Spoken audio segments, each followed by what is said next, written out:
먼저 하나님 말씀 함께 보도록 하겠습니다. 사도행전 5장 42절의 말씀입니다. 신약성경 사도행전 5장 42절의 말씀입니다.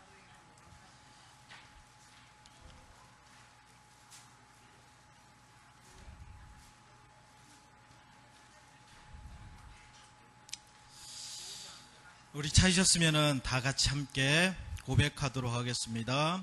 그들이 날마다 성전에 있든지 집에 있든지 예수는 그리스도라고 가르치기와 전도하기를 그치지 아니하니라. 다시 한번 고백합니다. 그들이 날마다 성전에 있든지 집에 있든지 예수는 그리스도라고 가르치기와 전도하기를 그치지 아니하니라. 아멘. 오늘 저와 여러분 함께 읽었던 이 사도행전 5장 42절의 말씀이 바로 초대교회의 신앙 고백이었고 신앙의 색깔이었습니다. 고로 오늘 이 고백이 저와 여러분들의 고백이고 이 창대교회의 고백이길 주님으로 축원드립니다. 네. 이제 바울이 이게 선교 여행을 선교 사역을 떠나서 많은 선교의 열매를 맺고 이제 본교에 돌아와서 이 본교회와 함께 이렇게 소통하는 그런 시간을 가졌습니다. 사도행전 15장 27절은 이렇게 말씀하고 있습니다. 그들이 이들어 교회를 모아 하나님이 함께 행하신 모든 일과 이방인들에게 믿음의 문을 여신 것을 보고하고 제자들과 함께 오래 있으다 말씀하고 있습니다. 오늘 바울이 선교 현장에서 그 하나님께서 이 바울을 통해서 이루어 가셨던 모든 일들을 교회에 돌아와서 보고했다는 것은 함께 소통하고 함께 나누었다 그렇게 말씀하고 있습니다. 그러면서 여러분이 기도해 주시고 또 여러분이 헌신해 주셔서 한 사람의 선교사가 이제 이 동남아 선교 현장에서 하나님께 행하신 그 이방을 향한 그 선교의 문을 어떻게 열으시고 어떻게 또 이루어 가시는지를 이 시간을 통해서 함께 나누는 시간을 갖도록 하겠습니다. 네. 제가 오늘 새벽에 열차를 타고 저 서울에서 이렇게 내려왔습니다. 정읍에 한 아침 8시쯤에 도착을 했습니다. 도착을 해서 이제 집사님을 이제 기다리고 있는데요. 그 앞에 이렇게 정거장에서 우리 아주머니 세 분이 이렇게 이제 대화를 나누는 것입니다. 대화를 나누는 내용을 제가 들어봤습니다. 아주머니 한 분이 뭐 날씨가 이렇게 더 미쳐버리겠다는 거예요. 그러니까 옆에 있던 아주머니가 또 하는 말씀이 미치건가 뿌리겠냐, 미쳐 죽어버리겠다 막 그러는 거예요. 뭔 날씨가 이렇다냐 그러는 겁니다. 그러니까 이제 세 번째 아주머니가 이렇게 말씀하시기를 그래도 괜찮아, 야, 한 달, 두 달 지나면은 선선한 바람 불어오고 더위 이제 다 물러간다면서 조금만 참고 견디자 그럽니다. 그 말을 듣는데 얼마나 마음이 슬픈지 모르겠습니다. 왜 그런지 아십니까? 저는 1년 365일이 이런 날씨예요, 지금. 한 달, 두 달 기다릴 게 없어요, 저는 그냥. 늘 이 날씨와 이렇게 벗삼아서 살아가는데, 그 말을 듣는데, 이 옆에 놈 다 그래, 맞아. 그래, 한 달, 둘만 참고 우리가 견뎌보자 하면서 막 희망을 나타내는데, 저는 낙심이 딱 되는 겁니다. 뭐 저는 날마다 미쳐 죽어버리는 건지 뭔지, 그냥. 그래서 참 그 낙심 가운데 있다가 다시금 그리스도밖에 없구나. 이 언약 붙잡고 회복하게 됐습니다. 무더운 날씨입니다. 참 날씨가 이렇게 덥더라고요. 한국도 더운데 비록 날씨는 덥고 무덥고 짜증 나지만은 성도 여러분들이 이 그리스도 그 은혜 안에서 이 모든 더위를 이기고 또 더욱더 영적으로 성숙되시기를 주님으로 축원드립니다. 우리 옆에 분들 한번 축복합시다. 그리스도의 은혜 안에서 강건합시다. 네. 어떤 더위가 와도 괜찮고 문제가 괜찮습니다. 그리스도의 은혜 안에 있으면 될 줄 믿습니다. 작년 이맘때였습니다. 작년 이맘때에 제가 캄보디아 푸놈펜 현장을 이제 가게 됐는데 주일을 맞이해서 이제 교회를 방문하게 됐습니다. 중국의 그 캄보디아 교회인데 한 성도 수, 교회 규모가 제법 되는 겁니다. 한 300명 정도 되는 어떤 그런 성도님들이 예배를 드리는 겁니다. 오전에 예배를 모여서 뜨겁게 찬양하고 또 목사님께서 전도사님께서 말씀을 증거하면은 아멘 아멘 하면서 이게 말씀을 받습니다. 저는 동남아 교회 중에서 이렇게 열정적이고 이렇게 역동적으로 생명 있게 예배하는 것을 처음 봤습니다. 그래서 저는 이 교회는 정말 하나님께서 함께 하시고 살아있구나 라고 그렇게 생각했습니다. 그래서 참 너무나 감사했고 너무나 기뻤습니다. 이제 시간 흘려서 예배가 다 마치게 됐습니다. 예배가 마치자마자 그 중에 한 3분의 2가요 성도님들이 일제히 이렇게 다 나가시더라고요. 나가시면서 한 교회 옆에 한 100m쯤 떨어지는 곳에 황금칠로 딱 장식한 절간을 향해서 다 가시더라고요. 야, 저는 이 성도님들 드디어 말씀의 은혜를 받고 성령의 충만을 받아서 드디어 저 절간을 향해서 전도 캠프 돌격 앞으로 하는구나. 어디 가냐 물어봤어요. 다 절간을 간대요. 저는 전도하러 간 줄 알았습니다. 저는 한국 교회에서도 제가 볼 수 없는 그 역사적인 광경을 내가 이제 보러 카메라를 딱 녹화를 해야 될 거 아니에요, 이게. 네, 녹화 준비를 딱 갖추고 막 쫓아갔습니다. 한 200명 되는 양 성도님들이 절간을 손살같이 들어가드리면요, 이렇게 딱 한 줄 한 줄 막 무릎을 꿇고 엉덩이를 치들고 이제 막 이 뭡니까 이게 불금을 드리는 겁니다. 이게 도대체 뭔 일인가 싶었어요, 이게. 참 놀랐습니다. 첫 번째 놀랐고요. 두 번째 그 사람들이 그 불공 드리는 걸 끝나기를 기다려서 한 사람을 불렀습니다. 불러가지고 도대체 이게 지금 무슨 일입니까? 라고 물어봤어요. 아니 오전에 그렇게 열심히 아멘 하면서 예배 드리고 지금 이 오후에 이 불상에다가 우상 숭배하는 건 이게 도대체 뭐냐고 뭐냐고 내가 물어봤습니다. 그때 하는 말이요, 참 걸작입니다. 아니 이게 왜 잘못됐냐 이거요. 내가 오전에 교회 가서 하나님께 그렇게 마음을 담아서 예배 드리면은 하나님이 나를 복 주실 것이고, 내가 오후에 저 절간에 가서 부처에게 절을 하면은 부처가 나를 복 줄 거 아니냐고. 이것이야말로 더블 축복이라는 겁니다. 더블 축복. 네. 얼마나 이게 참 일석이조의 신앙생활 아니겠냐 그런 겁니다. 꼭 먹고 알 먹고 누이 좋고 매부 좋고 한 번 드릴 거 이렇게 더블로 축복받으면 되지. 기독교인들은 너무 이게 기독교인들이래요. 그래서 제가 참 듣고 보니까 또 맞는 말 같기도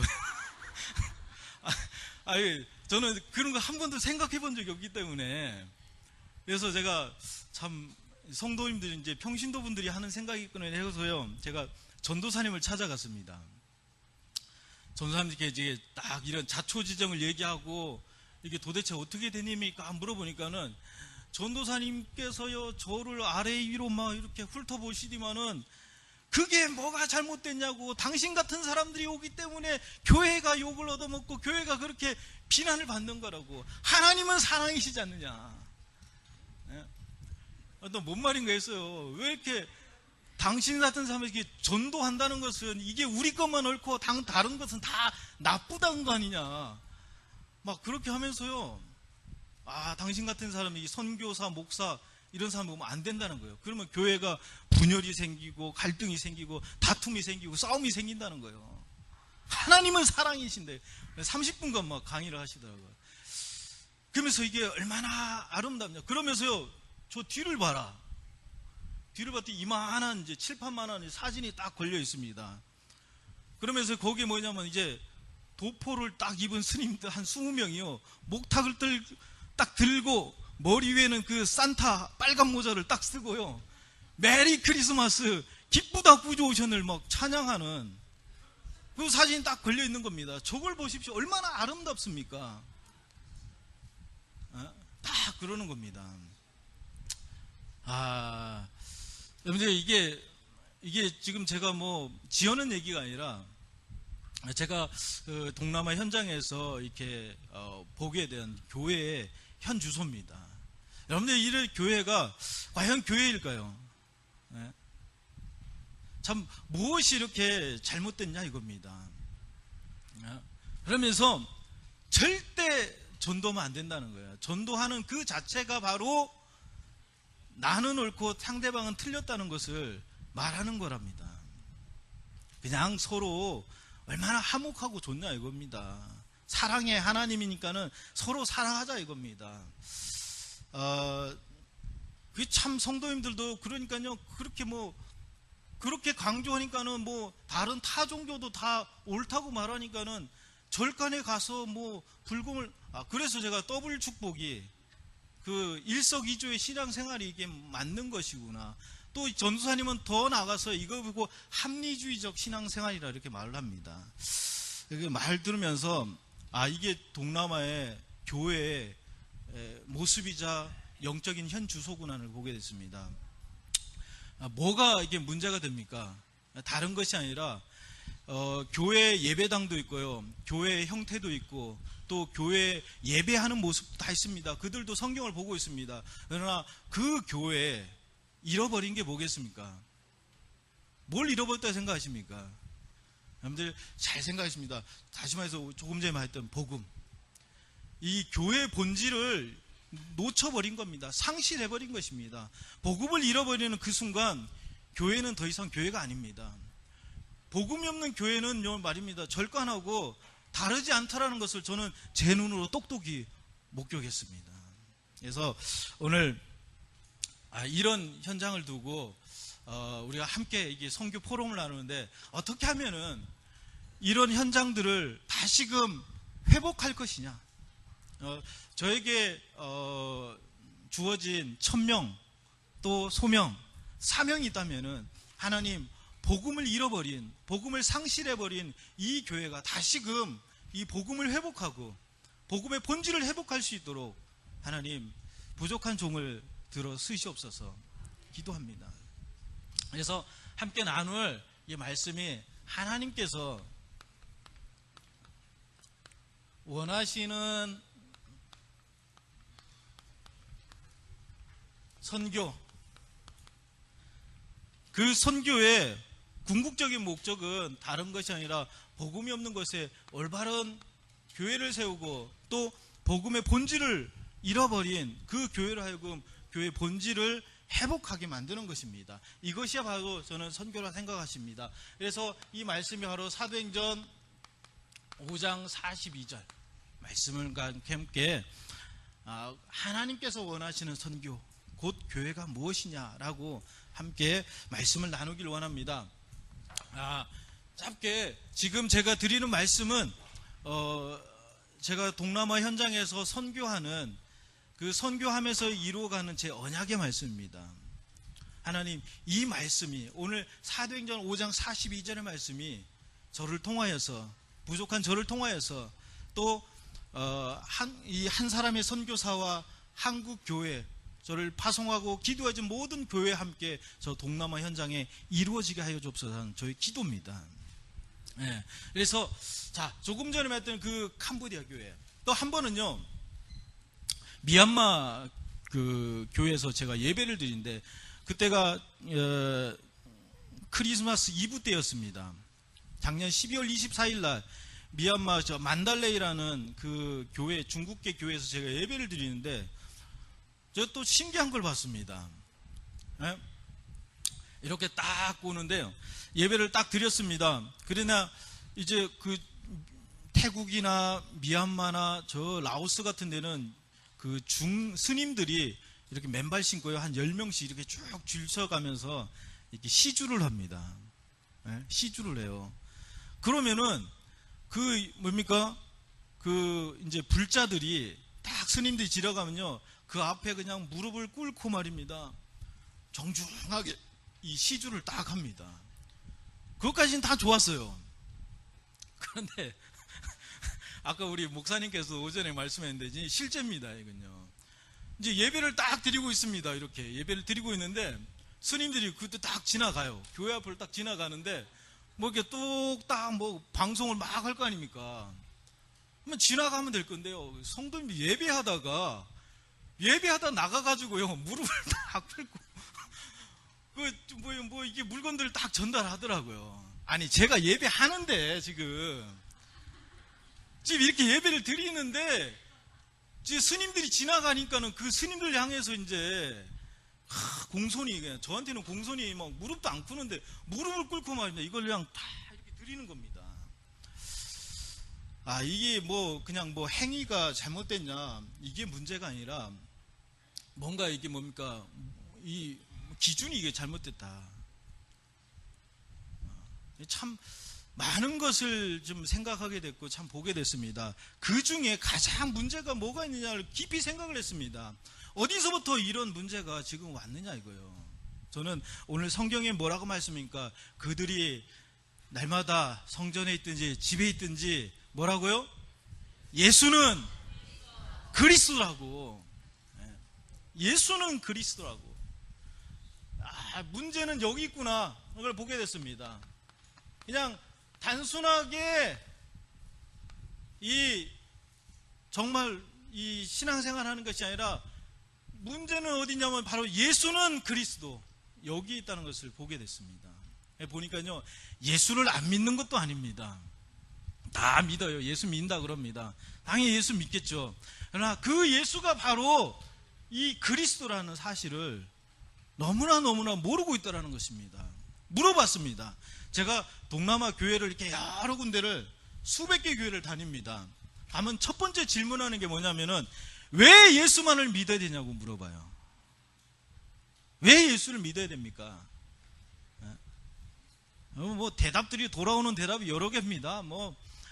천당 가야 되기 때문에, 또 병 낫기 위해서, 또 여러 종교 중에 하나니까, 그래도 기독교가 좋아 보이니까 믿는다는 겁니다. 또 어떤 사람은 거기도 있대요. 동남아에도 예쁜 여자친구, 멋진 남자친구 사귀려고 또 가는 친구들도 있다고 그래요. 이거는 이 국가를 초월하는구나, 이거는. 제가 그걸 보게 됐습니다. 그래서 이제 교회를 가서 예수를 믿는데요. 다 좋은데, 다 맞는 말일신데, 우리는 분명히 알아야 됩니다. 왜 예수를 믿어야 되는지. 그건 다름이 아니라 그 예수가 바로 뭐라고요? 그리스도이기 때문에 우리는 예수를 믿는 것입니다. 왜? 이 그리스도 말로 모든 문제에 근원적인 해답되기 때문입니다. 그 그리스도, 이 강조잖아요. 여기 예수는 그리스도라는 건 뭡니까? 이 그리스도가 도대체 누구냐는 것을 강조하는 것입니다. 근데 그것을 놓쳐버립니다. 그러니까 유일성의 의미입니다. 이 의미는요, 유일성. 여러분, 초대교회, 오늘 이 초대교회의 모습을 보십시오. 왜 핍박받았습니까? 왜 어려움을 당했습니까? 왜 심지어는 죽음의 그런 어려움도 받았냐 이겁니다. 죽음까지 왜 당했습니까? 다른 데 있지 않습니까? 그 예수가 바로 그리스도하고 고백하고 믿었기 때문입니다. 유대교는 말입니다. 유대교, 그러니까 그 유대인들은 그리스도 메시아 사상을 누구보다 잘 믿었습니다.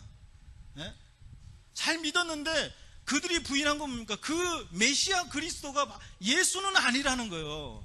근데 초대교회 성도는 뭐냐? 아니다. 그 예수가 바로 그리스도라고 믿었기 때문에, 고백했기 때문에 어려움 당하고 핍박 당하고 죽임을 당한 겁니다. 유일성입니다. 근데 그것을 놓쳐버린 거예요. 그것이 희미해지는 것입니다. 그러니까는 여기서부터 이것을 잃어버리니까, 이 고백을 잃어버리니까는 더 이상 다른 타 종교하고도요 얼마든지 함께할 수 있고 얼마든지 소통할 수 있는 것입니다. 그들을 배척하고 미워하라는 게 아닙니다. 이것을 잃어버렸다는 거예요. 문제는 오늘 여러분들, 우리 여기 렘넌트 분들, 우리 성도님들이 분명한 예수는 그리스도하고 바른 고백길 바랍니다. 우리는 왜 예수가 그리스도에 되냐? 저는 이렇게 현장에서 봤습니다. 특히 이사야 60장 2절에 보면은 만민이 어두움, 캄캄함이 뭡니까? 땅을 덮었고 막 어두움이 만민을 가리웠다 그랬습니다. 이 중국어로 보면 더 명확하고요. 예? 헤이안 저가이 따디 요한 저가이 완민. 중국어가 더 아주 분명하게 설명을 하더라고요. 요한이 뭡니까? 아주 이 타락한, 그냥 단순한 게 타락한 문화, 음습한 문화를 말하는 건데 그것이 만민을 덮었다 그랬습니다. 지금 이 현장이 그런 현장인데, 자, 이 불신자들은 그래서 보면 완전히 흑암 가운데, 또 종교 우상 가운데 동남아는 완전히 덮여버렸습니다. 장악돼 버렸습니다. 더 이상 말할 게 없습니다. 예? 더 중요한 현장은 뭐냐? 이 성도들의 현장을 가만히 봤더면은 오늘 목사님께서 이 주일 오전에 줄기차게 강조하셨던 그 내용이 뭡니까? 이 성도들의 이 삶이 뭐냐면, 신앙생활의 삶이 바로 나 중심이라는 거예요. 예배를 드리러 가는 것도 나 중심이고, 뭐 축복의 기준도 나 중심입니다. 그러니까 모든 게 나 중심이더라고요. 여러분들 한번 물어봅시다. 하나님께서 저와 여러분을 위해서 존재하십니까? 아니면은 우리가 하나님 위해서 존재하는 것입니까? 아니, 하나님께서 우리를 위해서 존재하십니까? 우리가 하나님 위해서 존재하는 겁니까? 하나님이 우리를 위해서 존재하십니까? 근데 이 딱 봤더니만은 하나님께서 우리를 위해서 존재하는 것처럼 이 뭐가 이게 바뀌었습니다. 이게 바뀐 거예요. 예? 그러다 보니까는 뭡니까? 이 교회 현장이 완전히 복음을 잃어버리니까는 종교가 돼버렸습니다. 종교화가 돼버린 거예요. 그냥.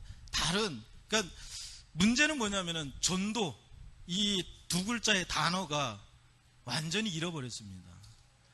어느 정도는 전도를 하자고 하면 통하지가 않아요. 아예 안 된다고 아예 선언부터 해버립니다. 전도라는 단어를 잃어버렸습니다. 잃어버린 지 오래됐다 그럽니다. 이게 지금 동남아 현장이라는 것을 제가 보게 됐습니다. 그래서 그런 현장에서 예수는 그리스도, 이거 외에는 답이 없구나, 그래서 보게 됐습니다. 그래서 왜 그러냐? 이 예수는 그리스도가 바로 우리의 기준되기 때문입니다. 기준이 바라야 된다. 우리의 삶의 기준은 뭡니까? 하나님 말씀, 곧 성경입니다. 그렇다면은 그 성경의 기준이 뭐냐? 바로 복음입니다. 많은 사람들이 성경을 이렇게 저렇게 볼 수도 있지만은 하나님께서 우리에게 주신 성경의 근본적인 목적은 우리에게 이 복음이 무엇인지를 알게 하게 성경을 주신 것입니다.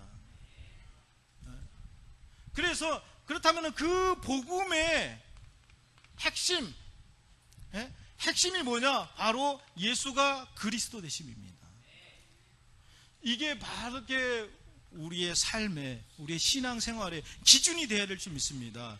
이게 기준이 된다면 결코 흔들리지 않습니다. 좀 부족해도 괜찮고요, 좀 몰라도 괜찮습니다.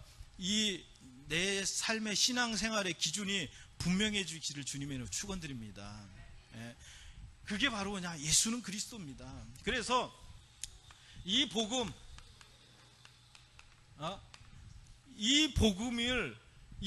도대체 뭐냐 했을 때, 구약 시대 때 이 복음은 바로 메시아입니다. 하나님께서 이 하나님을 모르고 하나님을 알지 못한 사람들 건져내시고 구원하기 위해서 주시겠다 약속이 뭐냐? 바로 구약 신기할 때는 메시아입니다. 창세기 3장 15절. 그렇다면 신약 성경 때 이 복음은 뭐냐? 그 메시아가 바로 그리스도라는 것입니다. 마태복음 16장 16절. 그렇다면 이 구약 성경의 복음, 신약 성경 메시아, 신약 성경의 복음 그리스도가 도대체 누구냐 이겁니다. 그분이 바로 누구요? 예수라는 것입니다. 예수. 그래서 이 예수님이 우리 위해서 십자가에 죽으시사 모든 문제를 다 완성하시고 뭡니까? 3일 만에 부활하셨다. 이것이 바로 우리가 믿는 복음입니다. 예. 이것을 딱 나눕니다. 짧은 내용이지만은 이 안에 또 많은 내용도 있습니다. 현장에서 이 예수는 그리스도라고 이렇게 말씀을 나눕니다. 말씀을 나누면은요, 여러 가지입니다. 아니, 이 목사님은 입만 열었다면 왜 예수는 그리스도라고 그렇게 강조를 하느냐 이겁니다. 신학교에서 이렇게 강의를 하면은 이제 다른 목사님들이 이렇게 물어봐요. 아니, 저 이 목사님은 혹시 왜 예수를 그리스도로만 그렇게 강조하느냐? 신학에는 여러 가지 내용들이 있지 않느냐라고 말을 합니다. 맞습니다. 혹시 저한테 또 물어봐요. 혹시 다른 거 할 내용이 없냐라고 또 물어봅니다. 그것도 맞습니다. 저는 뭐 또 많은 내용도 잘 모릅니다.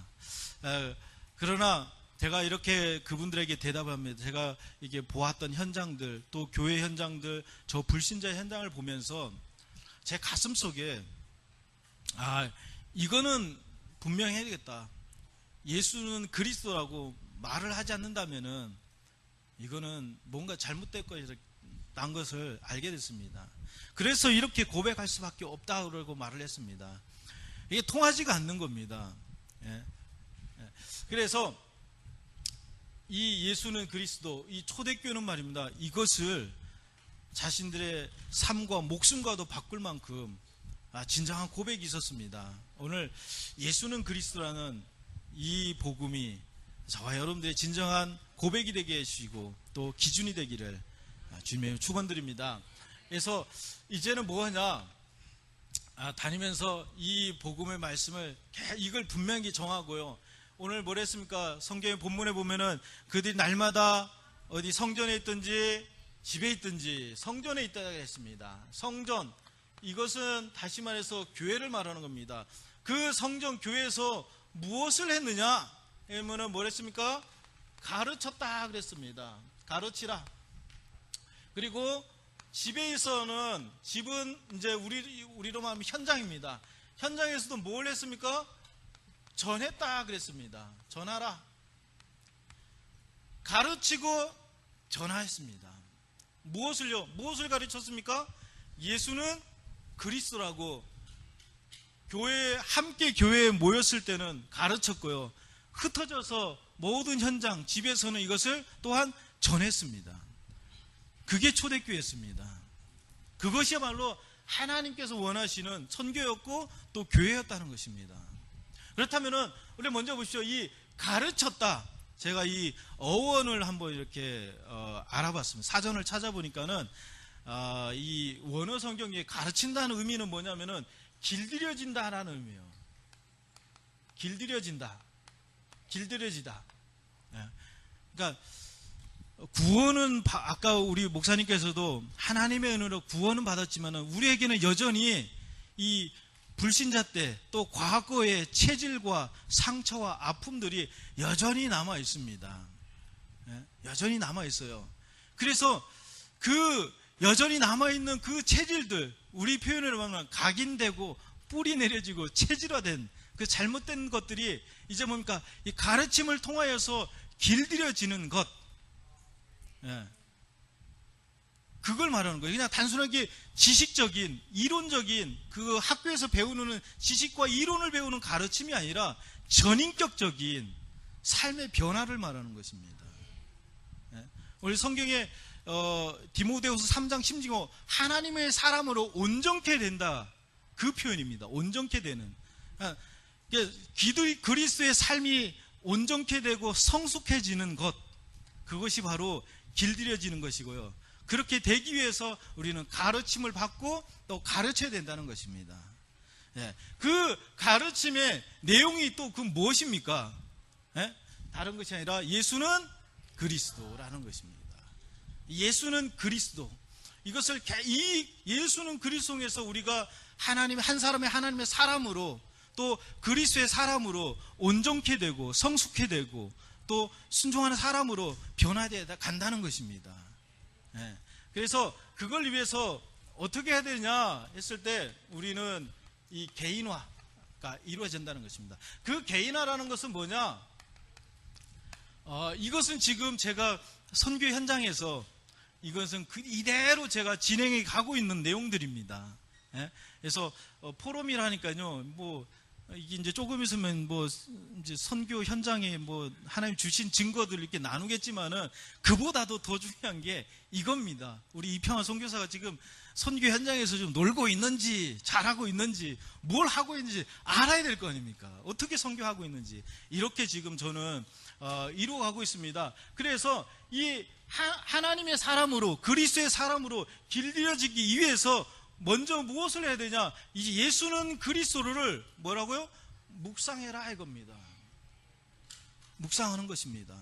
자, 어떻게 묵상하느냐? 나의 과거와 나의 현재와 또 나의 미래를 두고 이 예수는 그리스도를 묵상해라 이겁니다. 깊이 묵상해 보십시오. 아니, 그 전제 조건은 진실되게 하나님 앞에서 묵상해 보십기 바랍니다. 그렇다면요, 나의 과거의 삶을 두고 저 예수는 그리스도라고 깊이 묵상되어질 때 거기서요 진정한 감사가 회복된다는 것입니다. 하나님이 나의 이런 불신자 같은 그런 창세기 3장 같은 그런 현장에서, 그런 문제 속에서 나를 찾아오셨고 내게 저 복음을 주셔서 나를 구원해 주셨구나. 그래서 나의 나된 것은 모두가 하나님의 은혜라는 것을 고백되어진다는 것입니다. 진정한 감사가 거기서 나오는 것입니다. 여러분들, 이 감사가 나를 구원해서 하나님께 드리는 이 감사가 회복되길 바랍니다. 이것이 바로 길들여지는 것입니다. 또 두 번째 보니까 나의 현재, 구원은 받았지만은 여전히 우리에게는요 여러 가지 문제들이 있습니다. 우리 다락방 표현식으로 말하면 그걸 영적인 문제라고 말합니다. 잘못된 각인, 뿌리, 체질된 게 있다니까요. 죄계도 있습니다. 누구에게나 다 있다는 것입니다. 그걸 통해서 우리는 때로는 뭐 경제 문제, 질병의 문제, 여러 가지 가정의 문제, 여러 가지 사회생활의 문제들이 우리 임박할 때 있습니다. 그렇게 문제에 닥치면은 어떻습니까? 대부분 사람은 다 불안하게 돼 있습니다. 그런데요, 그런 문제 속에서 저는 그렇게 기도합니다. 하나님, 문제가 내게 없기를 기도하는 것이 아니라 하나님, 그 문제 속에 내가 있더라도 거기서 진정한 그리스도가 묵상되게 해달라고 기도하고 있습니다. 그 그리스도가 묵상되어질 때 거기서 진정한 뭐가 오시냐? 참된 평안이 온다는 것입니다. 문제가 없는 게 아닙니다. 그 문제 속에서 진정한 그리스도가 묵상되어질 때 거기서 하나님이 주시는 진정한 평안, 마음에 진정한 평안이 생기는 것입니다. 이것을 여러분들이 힘있길 바랍니다. 그리고 나의 미래를 두고 하나님, 이제 내가 무엇을 위해서 살아갈 것이냐, 어떻게 살아갈 것이냐, 이 예수는 그리스도를 가지고 나의 미래, 무엇을 위해서 어떻게 살아갈 것이냐 라고 묵상되어진다면은 거기서 진정한 뭐냐? 능력이 생깁니다. 아니, 하나님께 힘을 주실 것입니다. 이것이 회복될 줄 믿습니다. 그래서 이게 묵상되어진 것입니다. 이것이 바로 이렇게 되어질 때요, 이게 바로 가르친다는 것입니다. 이 가르침은 곧 길들여지고요, 그리스도의 사람으로 온전케 되어지는 것입니다. 온전케 되는 거예요. 그 다음째 뭐냐? 가르치라. 곧 길들여진다는 의미는 뭐냐? 이제 체질화입니다. 왜 이렇게 감사와 평안과 능력이 필요하느냐? 우리에게는 뭡니까? 잘못 각인되고 또 잘못 뿌리 내려지고 또 여전히 잘못 체질화된 게 있습니다.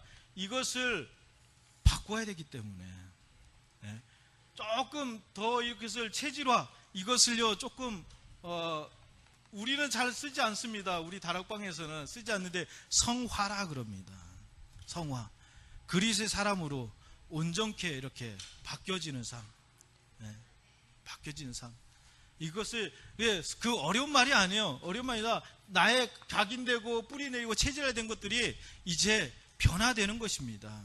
그래서 길들여진다는 진정한 의미는 무엇을 담고 있냐면은 치유가 있고요, 거기에 회복이 있습니다. 이게 길들여진다는 의미고, 이걸 위해서 우리는 가르쳐야 되고 또 가르침을 받아야 된다는 것입니다. 예. 그래서 어떻게 그러면 이 각인된 걸 어떻게 했냐? 예배를 통해서요. 예배만 잘 드려도 말입니다, 인생 승리합니다. 예. 또 그 예배를 통해서 주시는 말씀을 통해서 우리의 뿌리 내린 것을 바꾸고요, 우리의 체질화된 것을 기도를 통해서 바꿀 수 있다는 것입니다. 그래서 궁극적으로 뭐냐, 이제 이 가르치고 또 그 가르침을 통해 길들여진다는 의미는 뭐냐, 제자화입니다. 누구에 의해서 길들여지냐? 그리스도. 네. 그래서 그 그리스도가 이제 뭐냐, 나의 모든 것이고 나의 뭡니까? 완전한 것이며 나에게 충분하라고 고백되어지는 것, 이렇게 고백되어지고 이렇게 기준이 되어지는 것이 바로 가르친다는 의미입니다. 길들여진다는 의미입니다. 그래서 이 가르친다는 그 목적, 기준이 어디 있냐면은 다른 것이 아니라 나에서부터 뭡니까? 그리스도 바뀌어져 가는 것입니다. 이게 바로 목적입니다. 그래서 초대교회 성도들은 말입니다, 초대교회 성도들은 날마다 가르쳤다 그랬습니다. 날마다 길들였다는 의미입니다.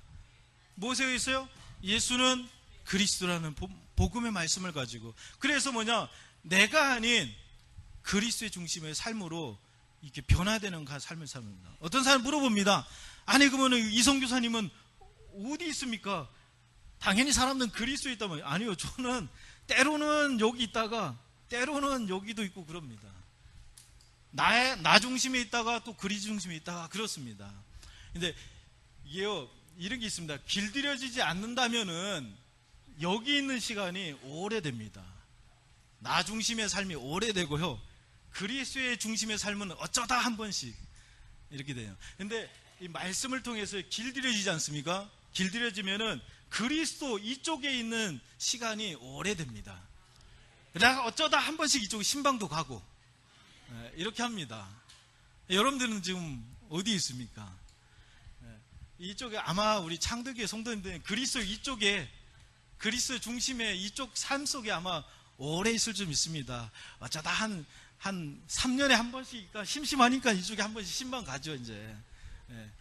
이 길들여진다는 것은 이 시간이 말입니다, 횟수가 왔다 갔다 하는 횟수가 적어지는 겁니다. 실제 그렇더라고요. 저는 예수 처음 믿고만, 저 불신자에서 이제 했는데, 뭐, 하루에도 12번씩 왔다 갔다 하더라고요. 그러다가 이제 복음의 말씀을 계속 듣고 이것이 묵상되어지고 고백되어지니까는 이제 이쪽 삶이 좀 오래 있다가 또 말입니다. 뭐 심심한 것 같아요. 한 번씩 이렇게 신방 가고. 언제 신방을 자주 가느냐? 뭐 다른 데 아니에요. 우리 집 사람 때문에. 뭐 다른 데는 안 가. 근데 할 땐 같이 있으면은 자꾸 막 일일이 신방 가죠, 그냥. 참, 한 번씩 이렇게 또 다투고 나면은 말입니다, 언젠가 모르게 일일이 딱 이게 자꾸 가 있더라고요. 정신 차리고 다시 복음 붙잡고 다시 이쪽으로 또 넘어옵니다, 이렇게. 그래서, 어쩌면요, 저 같은 이제 목사가 더 이 그리스도의 복음이 더 필요한 것 같습니다. 그래서 이렇게 이것이 바로 길들여진다는 의미입니다. 그래서 궁극적인 목적은 그리스도가 통하는, 그리스도를 진정으로 고백하는 그리스도의 사람으로, 그리스도의 제자로 세워가는 것입니다. 그것이 바로 초대기 성제, 우리가 날마다 교회에 모여서요 가르치는 의미입니다. 그렇다면은 이렇게 되어진다. 그래서 제가 현장에 가서 말입니다, 이제 이 복음의 말씀을 가지고 제가 하고 있는데 이것을 나눕니다. 그래서 쉽지는 않습니다. 사람들이 너무나 나중심적인 그 체질에 찌들려 있어가지고요, 이거 되어지기가 그렇게 쉽지 않습니다. 그래서 이걸 여러분들 좀 기도해 주시기 바랍니다. 이런 제자들이 정말 하나님 그리스도가 나의 주가 되고 나의 모든 것이 된다고 고백하는 그런 제자들이 찾아지고 또 만나줄 수 있도록 여러분 기도해 주시기 바랍니다. 그래서 이게 준비되면 이제 뭐냐, 현장에서는 전하라 이겁니다. 이제는 전하는데 저는 이제 이 세 가지를 딱 정했습니다. 가라. 어떻게 전할 거냐? 가라. 그리고 찾으라. 그리고 뭐냐? 세우라. 이렇게 딱 붙잡았습니다. 자, 이제 이게 딱 고백되어지고요. 이제는 현장을 향해서 가는 겁니다. 가서 전하는 건데 어떻게 전할 것이냐? 갔습니다. 무엇을 붙잡고 갔느냐? 현장을 가되 로마서 10장 13절에서 15절에 보면은 이렇게 말씀하고 있습니다. 우리 함께 로마서 10장 13절에서 15절 말씀 보겠습니다.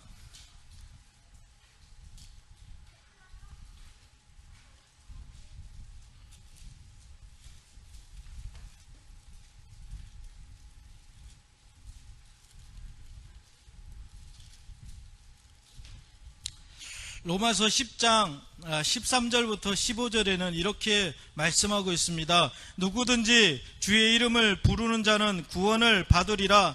그런즉 그들이 믿지 아니하는 일을 어찌 부르리요? 듣지도 못한 일을 어찌 믿으리요? 전파하는 자가 없이 어찌 들으리요? 보내심을 받지 아니하였으면 어찌 전파하리요? 기록된 바 아름답도다 좋은 소식을 전한 자들의 발의함과 같으니라. 그들이 믿지 않은 일을 어떻게 믿냐 이겁니다. 이것을 믿지도 않는데 어떻게 구원을 얻을 수 있겠냐 이겁니다. 아니, 이걸 전해주는 자가 없는데 어떻게 믿을 수 있겠냐 이렇게 말하고 있습니다. 다시 말해서 가라, 이 의미도 뭐냐? 현장을 두고 애통한 마음을 가지라 이겁니다. 우리 제가 신학교에 지금 한 세 군데 신학교에서 강의를 합니다. 이제 3학년생들, 곧 졸업을 앞두는 3학년생들에게 물어봤습니다. 한번 물어봤어요. 저 절갈 보면서 또 절간에 저 우상숭배라고 하는 저 수많은 사람들 보고 무슨 생각이 드냐고 물어봤어요. 아무 생각이 없답니다. 뭐 아무 생각이 없냐니까 아무 감각이 없대요. 아무 느낌도 없고 감각도 없고. 그러면은 신학교 왜 왔습니까? 라고 물어봤어요. 그랬더니 모르겠대요. 또 졸업해서 무엇을 합니까? 무엇을 할 거냐고 물어보니까 또한 모르겠대요. 참 캄캄한 현장입니다 지금. 예? 그래서 그래도 상관없습니다. 그래서 우리는 뭐냐면은 정말 이 가르침을 받은 사람의 특징은 뭐냐면은 저 현장을 보면서 말입니다. 애통한 마음이 있다는 것입니다. 예수 그리스도의 심장, 그걸 가지고 저 현장을 복음 모르는 이 예수는 그리스도는 복음을 모르는 현장을 보면서 우리는 다른 게 아닙니다. 저걸 보면서 애통해야 된다는 것입니다. 그걸 가지고 가라. 저는 그래서 말입니다. 이 바울은 이렇게 했습니다. 바울은 흩어진 유대인들, 그들을 보고 디아스포라라고 그러죠. 디아스포라는 흩어진 유대인들입니다. 바울은 흩어진 유대인들을 통해서 이 예수는 그리스도를 증거했습니다. 예? 또 전했어요. 또 뭐냐? 그래서 저는 뭐냐면은 이제 동남아에 흩어져 있는 우리는 뭐냐? 중국인, 이 흩어진 중국인자, 흩어진 중국인. 이것이 이 현장을 보면서 저는 정말로 하나님 이 현장에 저 예수는 그리스도라고 증거하겠습니다. 자그마치 동남아 현장에 3천만이 있습니다.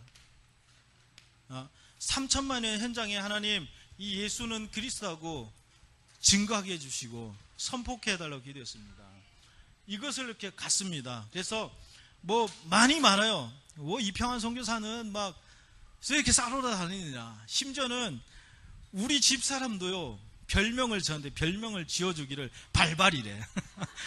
발발. 집에 안 붙어 있어. 그냥 어디든 다녀. 그냥 괜히 다니는 것이 아니라 보니까만 없어요. 그러니까 아까도 말했던 이 로마서 10장 10절 이게 지금 가슴에 늘 사무치는데 어떻게 볼 수 있습니까? 그래서 동남아 일대 현장을 가니까 동남아 10개 지역은 일단 돌아야 될 거 아닙니까? 예? 돌았습니다. 그래서 처음 갔던 지역이 이 치앙콩이에요. 거기서 누구 만나냐? 여러분이 기도해 주시는 그 양지회 전사를 만났지 않습니까? 이 사람을 통해서요, 계속 이 전도의 문, 현장의 문들이 계속 열려가는 겁니다. 그래서 일단 저는 동남아 10개 지역에 흩어져 있는 그 3천만 흩어진 중국인들 중에 그 현장으로 간다. 또 갔고요. 가서 거기서 거기에 가면 하나님께서 분명히 예배 현장이 있다는 것입니다. 조금 전에 이 전하라, 아까 이 가르치다는 그 의미는 뭡니까? 길들여진다는 의미가 있다면은 이 전하라, 이 의미를요, 여러 이 참고 서적들 보니까는 이 전도한다는 의미인데, 이 전도에 그 바탕에 뭐가 있냐면은 하나님께서 아닌데, 다시 말해서 하나님의 주권, 이게 고백되어야 된다는 것입니다. 우리의 능력, 우리의 힘으로 하는 것이 아니라 우리가 하는 것 같지만은 그 모든 그 배경에는 말입니다, 무엇이냐? 하나님의 주권이 있다는 것입니다. 이 하나님의 주권이 먼저 고백되어야 된다는 것을 말하는 것입니다. 전하는 것다는 의미는 하나님의 주권이 먼저 고백되어진다는 것입니다. 아니, 쉽게 말해서 하나님께서 저와 여러분과 이 교회를 들어서 이 예수는 그리스도라는 복음을 증거한다는 것입니다. 그래서 그런 딱 고백을, 그런 것을 가지고 가라 이겁니다. 그래서 갔습니다. 저는 동남아 현장으로 갔을 때 우리 성도님들은 여러분의 현장으로 가십시오. 학생들은 학생의 현장, 여러분의 나 자신의 현장으로 가시기 바랍니다. 나의 현장을 가시기 바랍니다. 아멘. 가셔서 말입니다.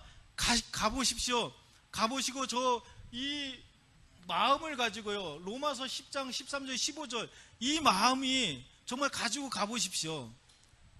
저는 어디를 가느나 저는 로마서 10장 13절 15절의 이걸 말씀을 가집니다.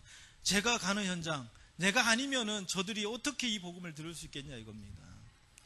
그 애통한 심정, 애통한 마음으로 현장을 가보시기 바랍니다. 그렇다면은 거기서 하나님께서, 하나님의 주권이기 때문에 거기서 하나님께서 찾게 하실 것입니다. 하나님의 주권은 모든 것을 우리는 그냥 예비해 놓으셨다 그랬잖아요. 다 예비해 놓으셨습니다. 아멘. 그래서 그 예비해 놓은 것을 찾으라 이겁니다. 무엇을 찾습니까? 하나님께 예비하신 제자. 그래서 우리 사도행전 19장 8절부터 10절에 보면은 바울이 이제 고린도 지역에서 가서 이 사역을 하면서 핍박을 받았어요. 어려움을 당했습니다. 거기서 이제 제자를 따로 불러내서 두란노 서원에서 2년간 가르쳤다 그랬습니다. 자, 그래서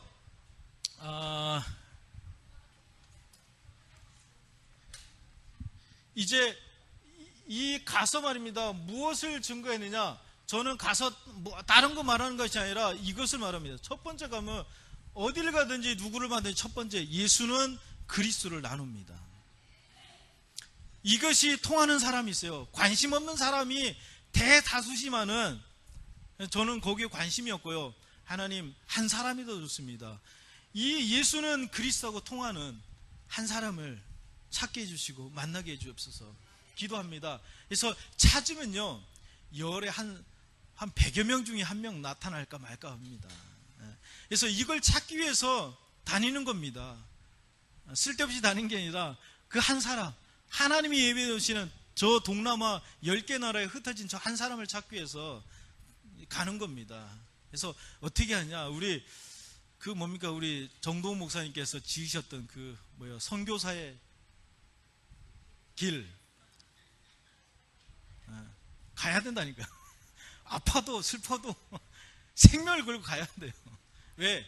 거기에 한 영혼이 있기 때문에, 하나님이 예배해 놓으시는 한 영혼이 있기 때문에 가는 겁니다. 갔더니만은 거기 누가 있냐? 제자가 있는 겁니다. 어떤 제자냐? 이것이 통하는 제자가 있는 겁니다. 사명자가 있는 것입니다. 그래서 그들을 찾아서 저는 전도를 하게 해야 되겠다는 것입니다. 전하라 했잖아요. 전하라 했지 않습니까? 전도해야 되는데 뭘 나누느냐? 전도의 내용을 가르칩니다. 전도의 내용을 나누고 전도의 대상 이걸 나누고, 또 전도의 방법을, 전략을 나누고, 전도의 방법을 나눕니다. 전도의 내용은 뭐냐? 다시 말해서 이 복음을 더 구체화되게 복음을 나누고요. 전도의 대상은 눈을 열어줍니다. 사람을 보는 눈을 열어주고, 전략은 뭐냐? 이제 지속해야 하기 때문에 20가지 전략이 무엇인가를 나누고, 전도의 방법은 뭐냐? 사문으로를 딱 나눕니다.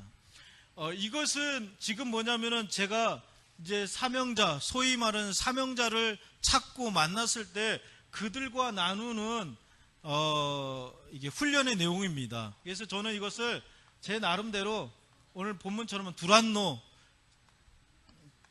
제자 훈련이다, 제자 센터라고 이렇게 명명을 했습니다. 그래서 이것을 6개월 나누고 있습니다.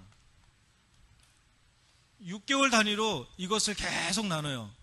제가 이제 조금 전에 이제 그 영상을 보면 나오겠지만은 지역이 광범위합니다. 한 개 지역씩 한 달에 말입니다. 한 개 지역씩 이렇게 이 과정을 이제 집중적으로 훈련을 계속 시킵니다. 그래서 하나님께서 저에게 붙여주신 이 사명자 제자들을 그 사람들이 또한 전도할 수 있도록 이제 세워가는 겁니다. 세워가는 건데, 한국에는 이 시스템이 잘 돼 있잖아요. 저기는 없습니다. 없기 때문에 빨리 저기에 맞는 뭔가 훈련 시스템을 찾아야 돼서 저는 제 나름대로 이렇게 정리를 했습니다. 내용은 똑같습니다. 내용은 똑같은데 이것을 6개월 과정의 이제 훈련을 통해서 이 사람들이 이제 어느 정도 세워지면은 뭘 하느냐? 이제 그 사람을 가지고 세 번째 아까 뭐라 했습니까? 세우라 그랬지 않습니까? 세우라. 뭘 세우느냐? 첫째는 이제 교회를 세웁니다. 그 교회를 통해서 뭐 하느냐? 제가 꿈꾸고 있는 것이 뭐냐? 다락방. 정말 이 교회를 통해서는 정말 예배를 드리고 흩어져서는 말입니다. 그 다락방을 리드할, 이것은 뭐냐면 이 다락방을 리드해 갈 수 있는, 움직일 수 있는 소위 말해 사역자죠. 이걸 양성해서 거기서 정말 현장을 살려야 되겠다, 이렇게 보고 있습니다. 그리고 더 나가서는 이제 조금 더 선교해야 되겠다. 선교. 그래서 저는 단순하게 이 흩어진 중국인들 사역을 꿈꾸는 것이 아니라, 이들은 이제 중간 과정입니다. 이들을 통해서 한 나라에 한 명의 선교사를 세우자. 태국을 세우면 이 사람은 중국어를 하고 태국어를 할잖아요. 또 미얀마를 가서 한 사람을 세우면 그 사람은 중국어를 하고 또 미얀마를 할 줄 알고, 저 라오스를 갔다면 그 사람은 라오스어와 중국어 할 줄 안다는 것입니다. 그렇다면은 10개 나라에 한 사람의 거기에 있는 현지인 제자를 사서 세우고 그들 선교사를 보낸다면은 이제 머지않은 게 그 강 10개 나라에 진정한 이 전도 운동이, 진정한 예수 그리스도의 복음이 임하게 될 줄 믿습니다. 그걸 꿈꾸고 기도하고 있습니다. 그래서 이렇게 진행해 가는데 하나님께서 2016년도 상반기 때 주신 여러분의 기도를 통해서 하나님께서 이루어가시는 그 일들을 어떻게 그러면 이런 일들이 지금 진행되고 있느냐? 지금 보시는 지금 제 영상은요, 어떻게 보면 단계별로 본다면은 가서 지금 찾았던 그 내용입니다. 지금 가고 지금 찾는 그런 과정 중에 있는 것입니다. 그래서 2016년도 상반기 때 하나님께서 현장에 이제 주셨던 그런 증거 응답들을 영상을 통해서 함께 나누도록 하겠습니다. 이거 좀 보일라나? 그쪽에 보이십니까? 안 보이죠? 이거 좀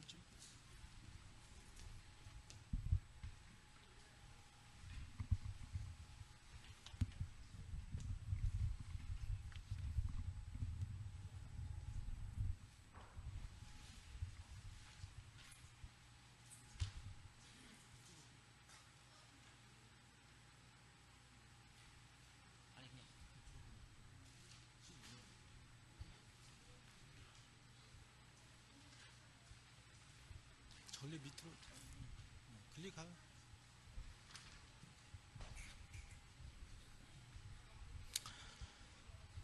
이제 2016년도 이제 그 상반기 동안에 주셨던 그 동남아 선교 응답인데 함께 좀 영상을 나누도록 하겠습니다. 다음입니다. 이제 저 스티커 붙여져 있는 저 빨간 지역 있지 않습니까? 저 빨간 지역에 있는 지역하고 파란색 그 지역이 현재 지금 하나님께서 지금 이렇게 만남의 축복을 통해서 그 지역을 갔더니만은 거기서 하나님께서 제자와의 또 사명자의 만남의 축복을 주신 현장입니다. 현장을 나누고요. 다음 넘겨주십시오. 먼저는 이제 태국 현장입니다. 지금 현재는 태국하고 미얀마, 그다음 이제 라오스, 말레이시아 이게 세계 4개의 나라의 이게 현장에 지금 문들렸는데 먼저 태국 현장을 가보도록 하겠습니다. 다음은요. 그 태국 현장에서 저기 방콕인데 방콕의 그 다음 넘겨주세요. 저기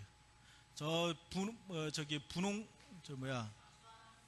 주황색 옷을 입고 있는 자매인데 저 자매가 이제 지금 그 태국 그 최고의 대학인 방콕 신학교를 지금 다니고 있습니다. 다니고 있는데 저 자매를 통해서 저 신학교에서 지금 제가 지금 말씀 운동을 하고 있습니다. 하고 있는데 저 자매가 이 그리스도의 복음을 정말 저 신학교가 완전 자유주의 신학이거든요.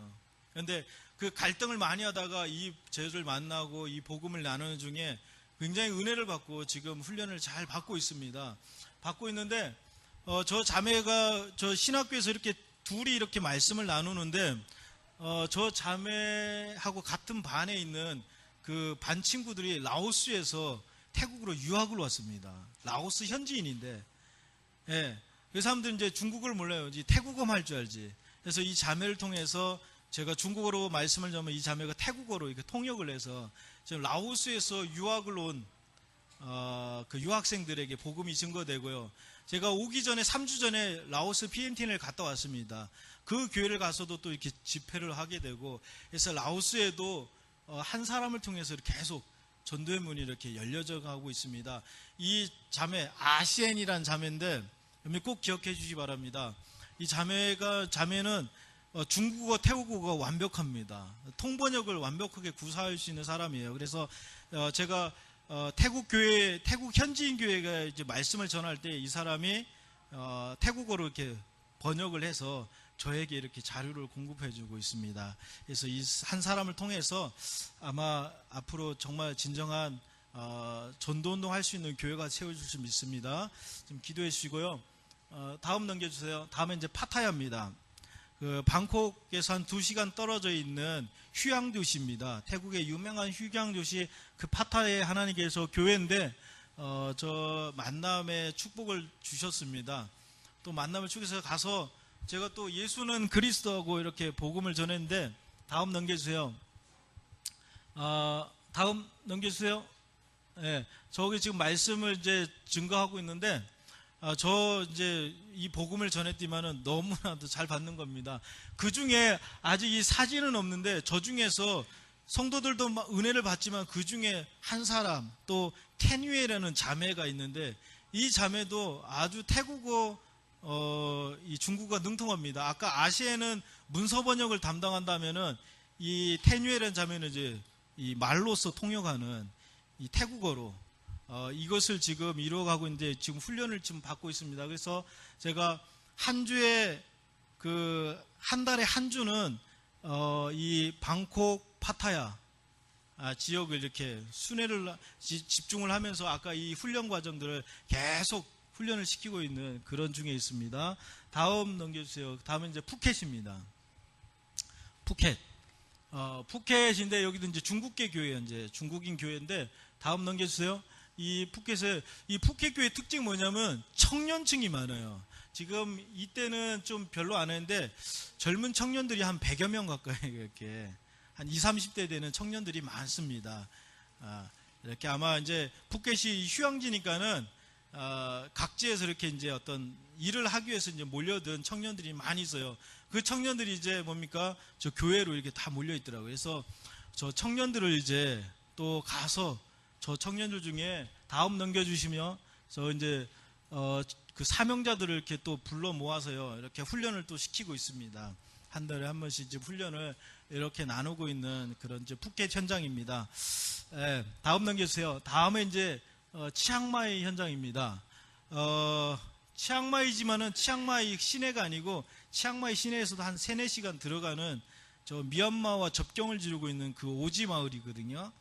이제 이번에 우리 목사님이 말씀을 하셨는지 모르겠지만 선교 캠프를 가게 되는 그 현장입니다. 이제 저 현장인데, 저 현장이요, 저 교회가 멋있지 않습니까? 교회를 저렇게 목사님이 져주고요, 어디로 가버렸어요, 그냥. 그리고 없어요. 목회자가 없습니다. 그래서 제가 어떻게 소개를 받고 저 교회를 가서 또 이렇게 예수는 그리스도라고 딱 말씀을 나누는데요, 그 교회 이제 중직자분들이 이렇게 모여서 회의를 해가지고 저한테 이렇게 건의를 하는데, 목사님 괜찮으시다면 저희 교회를 좀 이끌어 달라고 그냥 이렇게 부탁을 하는 겁니다. 아니, 아멘 하셔도 괜찮습니다. 뭐 기분 나쁘세요?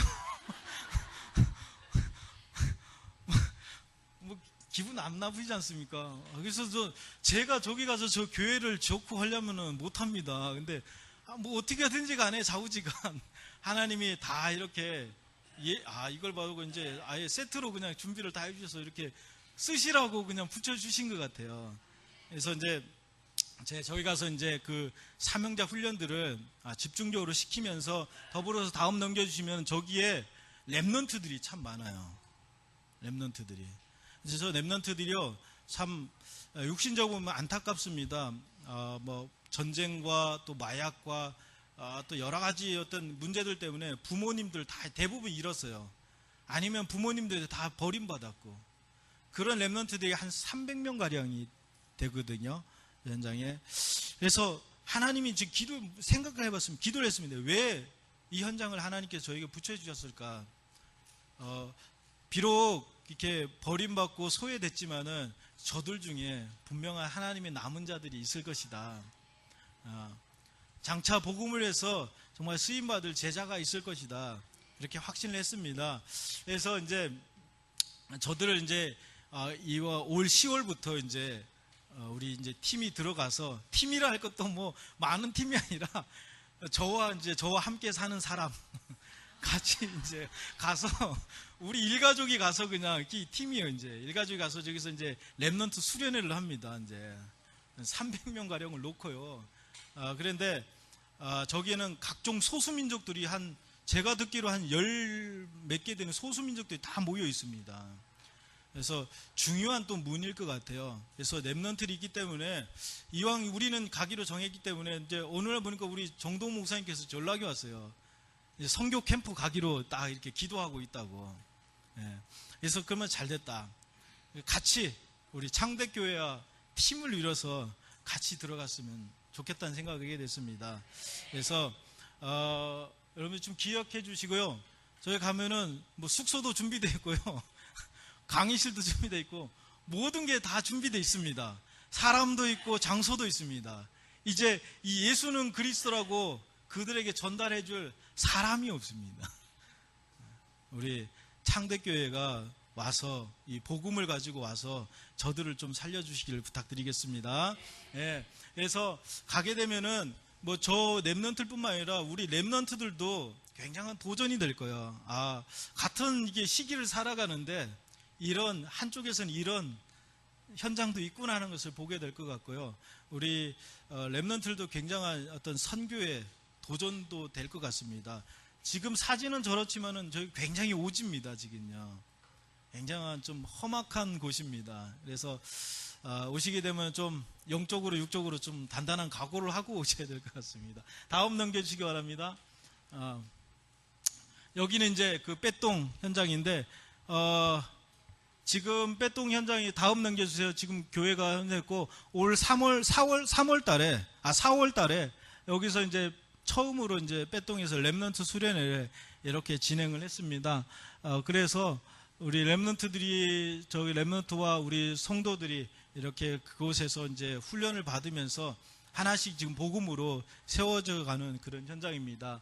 특별히 우리 뭐 다시금 감사드리는데, 우리 현재 주사님께서 이렇게 헌신해 주셔가지고 저런 정말 좋은 렘넌트리 훈련할 수 있는 저런 교회 공동체가 이렇게 세워져 있습니다. 또 우리 창대교회가 이렇게 좀 기도해 주셔가지고 지금 저기 렘넌트 작은 RUTC가 이렇게 세워져서 저기서 지금 저런 산골 오지에서도 지금 렘넌트들이 지금 복음으로 길들여 자고 있고 그리스도의 제자로 세워져 가고 있습니다. 다음입니다. 예, 그 이제 수련회 하는 그 유치부들 수련회 하는 거고요. 다음, 예, 여기는 이제 태국 마지막에 태국 그 치앙콩 생명교회, 우리 창대교회가 기도하고 있고 또 헌신하고 있는 그 양지회 전사님이 있는 현장입니다. 여기서는 계속 제가 한 달에 한 번씩은 이제 갔는데 매주 이제 인터넷 화상으로 이제 이 뭡니까 전도학교를 이렇게 합니다. 전도학교를 통해서 계속 복음을 나누고 또 이렇게 세워져 가고 있습니다. 그 여러분들 좀 이렇게 기도를 더 좀 집중적으로 해주실 것이 우리 양지회 전사님이 이제 복음을 받고 너무나 은혜도 받고 참 잘 세워져 가고 있는데 이제 아니나 다를까 주변에서요 특히 이제 한국인 선교사들 저 치앙콩 지역에 있는 한국인 이제 선교사도 있는데 자꾸 와서 이 다락방이 뭐라고요? 이단이라고 막 아주 역사적 사명을 띠고 팀 사역을 하는 것 같습니다. 뭐 양지회 전사는 그래도 이렇게 먼저 복음을 이제 받고 이렇게 심지가 견고해서 괜찮은데 그 뭡니까 사모님을 통해서 계속 이렇게 이렇게 여러 가지 이렇게 아닌 말들을 계속 전하는 것 같아요. 그래서 그것 때문에 좀 약간 좀 이렇게 낙심이 이렇게 낙심 가운데 있습니다. 낙심이라니까 아니라 이게 정말 이단인지 아닌지 지금 그런 가운데 있습니다. 그래서 우리 성도님들이 좀 더욱더 지금도 많이 기도해주지만 조금만 더 기도해 주시길 부탁드리겠습니다. 네. 네. 그래서 저 치앙콩 현장이고요. 계속 넘겨주세요. 네. 저기서 제 오기 전에 지난 7월 달에 자체 1차 합숙훈련을 했습니다. 합숙훈련을 지금 이렇게 진행을 하고 같이 식사 나누는 중에 있습니다. 네, 넘겨주세요. 네, 다음에는 이제 태국 현장 마치고 미얀마 현장으로 가보도록 하겠습니다. 미얀마 첫 번째 현장은 다음 넘겨주세요. 양곤입니다. 미얀마 경제 수도인 양곤에서 어디야 여기냐면 저기는 지금 학교 사진 없는데 제가 미얀마 양곤 복음신학교에서 이렇게 지금 강의를 하게 됐는데 그 강의를 한 결정적인 계기가 이 두 부부 젊은 부부 때문입니다. 저 부인 되시는 제 자매는 신학교 석사를 졸업하고 지금 신학교에서 그 행정처장을 하고 있습니다. 교무처장을 하고 있는데 제가 예수는 그리스도 안의 복음 말씀을 딱 전하니까는 뭐 저하고 상의도 없이 목사님 뭐 이렇게 뭐 하나 강의표를 하나 딱 던져줘요. 그러니까는 이미 강의표를 다 작성을 해가지고 그냥 통보를 한 거예요. 무조건 이제 이번 학기부터 강의를 시작해야 됩니다. 그래서 저 부부 때문에 좀 신학교의 문이 열리고요. 이 부부가 이제 뭐 하냐면은 말씀을 계속 듣다가 이렇게 보니까는 자기들도 좀 오랜 기도 제목이냐 교회를 좀 세우는 걸 기도하고 있는데 그것을 이렇게 내려놓았는데 다시금 그것이 회복된다는 겁니다. 저 부부 같은 경우에는 저 남편은 뭡니까 사업을 합니다.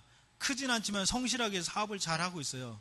그래서 뭐냐면은 우리는 먹는 거 뭐 이런 거는 이제 해결됐기 때문에 와서 우리에게 이 복음의 말씀을 이렇게 통해서 우리를 좀 도와달라고 이렇게 고백하는 형인데 참 감사하더라고요.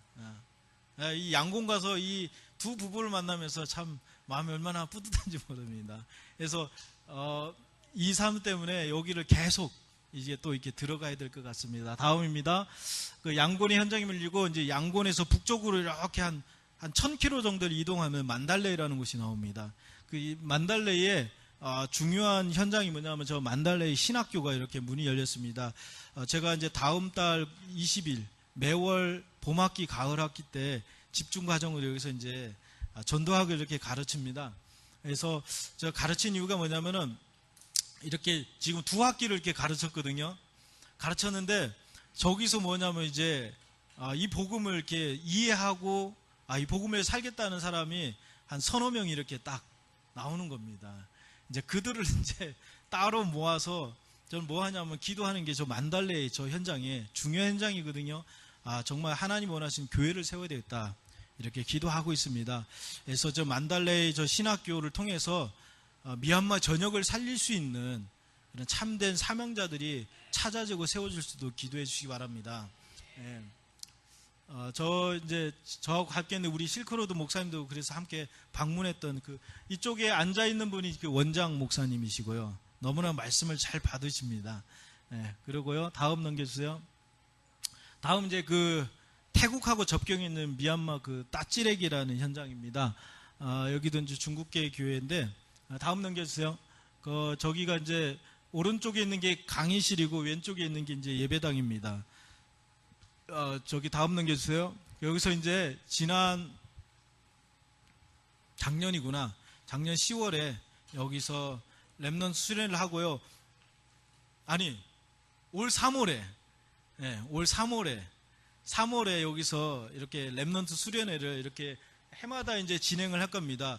여기 다음 넘겨주세요. 우리 팀이라 할게 저와 우리 집사람과 저기 오른쪽에 있는 게 우리 딸입니다. 이렇게 한 팀이 가가지고 한 팀이 움직입니다. 우리 항상 이렇게 움직여가지고 여기다 한 200명 가량 이제 렘넌트 이렇게 수련회를 이렇게 진행을 하는데 너무나 말씀을 잘 받습니다. 그래서 이번에 10월에 가거나 아니면 내년 동계 때 선교 캠프 갈 때는 아까 치앙마이 지역하고요, 이 지역 두 개 지역을 이렇게 좀 일정이 한 주면 빠듯하지만은 빠듯한 대로 이렇게 아까 치앙마이 렘넌트하고 이 미얀마 따찌렉 현장을 이렇게 가서 렘넌트 운동, 렘넌트 집회, 렘넌트 수련회 지금 하고 있는 이거 뭡니까? 성경학교. 그냥 창대교회 하고 있는 성경학교를 그대로 가져오시면 됩니다. 그냥 그대로 가져오시면 돼요. 이것만 해도 대단합니다. 지금 거기 가면은 여러분 보실 때는 시시한 것 같지만 저기서는 대환영입니다. 그래서 누구든지 다 환영입니다. 누구든지 오셔도 됩니다. 그래서 저 미얀마와 저 태국을 살릴 수 있는 렘넌트들의 가슴 속에 예수는 그리스도한 이 복음을 심어주기를 부탁드리겠습니다. 다음 넘겨주세요. 렘넌트들이 모여서 함께 좀 말씀 받는 그런 현장입니다. 다음. 저렇게 나눠서요, 또 조별로 팀별로 나눠서 이렇게 계속 복음을 나누고 있고요. 다음. 이렇게 나눠서 이렇게 말씀을 이제 포럼하고 있고요. 다음. 이렇게 이제 팀별입니다. 저 렘넌트 아이들이 얼마나 참 순수하고 얼마나 참 말씀을 잘 받는지 모르겠습니다. 그래서 저 렘넌트들은 다른 것보다도 이 복음을 기다리고 있습니다. 그래서 우리 창대교회 특별히 참 감사한 거는 우리 목사님께서 오늘 이렇게 선교 캠프 기획표를 주셨는데 너무나 감사하더라고요. 다는 안 돼도 그렇게 준해서 이렇게 오신다면은 아마 하나님께서 큰 응답의 역사를 열어줄 줄 믿습니다. 다음 넘겨주세요.